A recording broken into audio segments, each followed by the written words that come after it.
समस्या प्रायतः समस्त जीवन में रही है।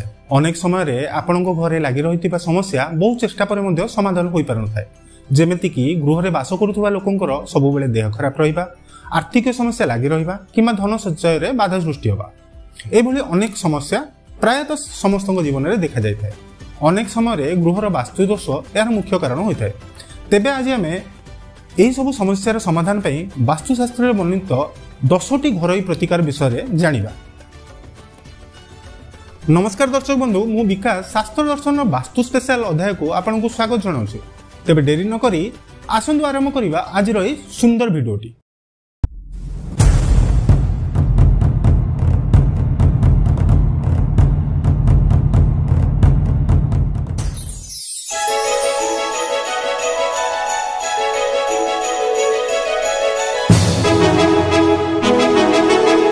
आम संस्कृति रे स्वस्तिकर विशेष महत्व रही। वास्तुशास्त्र अनुसायी घरर मुख्य द्वार सिंदूर रे 9 आंगुली लंबा 9 आंगुली चौड़ा स्वास्तिक चिन्ह अंकन करंतु। यह द्वारा आपण घर मध्य नकारात्मक शक्ति प्रवेश करि पारे न थाए और वास्तुदोष दूर होता है।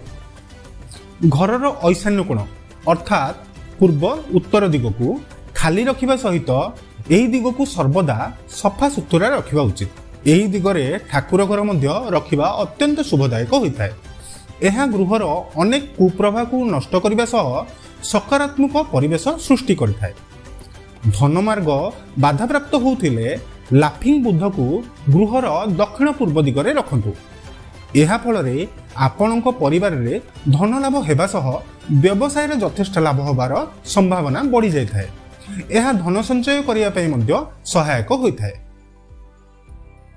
घर उपरे नकारात्मक प्रभाव पड़ुथिले गाधुआ घरे एक काच गिनारे गोटे खंड फिटिकिरी रखंतु। प्रति मासरे फिटिकिरी को बदलाई पुणी से स्थान रे एक नुआ खंडे फिटिकिरी रखंतु। यह गृहर अनेक वास्तुदोष नाश करने सह गृह सकारात्मक ऊर्जा सृष्टि करिथाए। कईंछ भगवान विष्णुंकर अवतार, तेणु गृह रूपा तंबा कंसार तैयारी कईंछ गोटे पात्र रे जल भरी करी घरर उत्तर पूर्व कोण रे रखंतु। यह द्वारा घरर धन और श्री वृद्धि होता है। प्रति संक्रांति दिन पंचदेवता वास्तुदेव और ग्रह मानकर सामान्य होम करने गृह पर शुभप्रद होता है। धूप गुगुल किंवा झुण द्वारा संपूर्ण घर को धूपित करंतु। प्रत्यह कले मध्य आपण शुभफल पाइपर।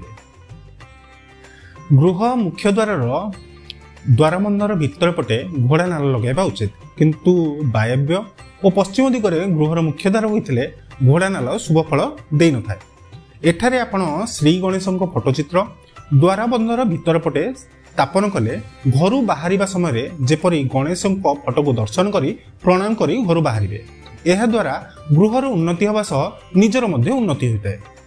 वास्तु निवारण पई सबुठारु सरल उपायटी है प्रतिदिन हनुमान चालीसा पाठ करंतु। प्रति रविवार दिन हनुमान को क्षीरी भोग अर्पण करंतु। सेही भोग अर्पण कर सारिबा परे निजे प्रसाद रूपे सेवन करंतु। यह द्वारा गृहर अनेक वास्तुदोष नाश होता है। भगवान नृसिंहकर मार्बल निर्मित मूर्ति आनी घरर दक्षिण दिगरे स्थापन करंतु। प्रतिदिन धूप दीप देई पूजा करंतु। यह द्वारा गृहर भौतिक बाधा गृह स्वामी को समस्त विपदर मुक्ति मिलवा सह वास्तुदोष नाश होता है। वास्तुदोषर संपूर्ण समाप्ति करने को चाहूले गृहर ईशान्य कोण को सफा करी सेठारे एक तंबा कलश स्थापन करंतु।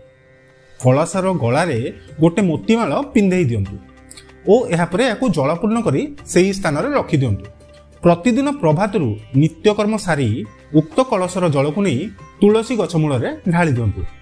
एही क्रिया 45 दिन पर्यंत करने को होता है। यह ठीक भाव में चालू रखिले धीरे धीरे वास्तुदोष नष्ट होता है। दर्शक बंधु, ए थिला गृहर उन्नति पई 10टी सरल वास्तु उपाय।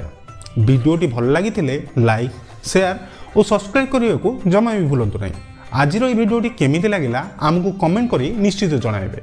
ज्योतिष शास्त्र वास्तुशास्त्र और अंकशास्त्र द्वारा आपण जीवन में आसुवा प्रत्येक समस्यार समाधान पाई आमको तले दिया नंबर रे आपण जोगाजोग करि पाइबे। आज पई रहूची, नमस्कार।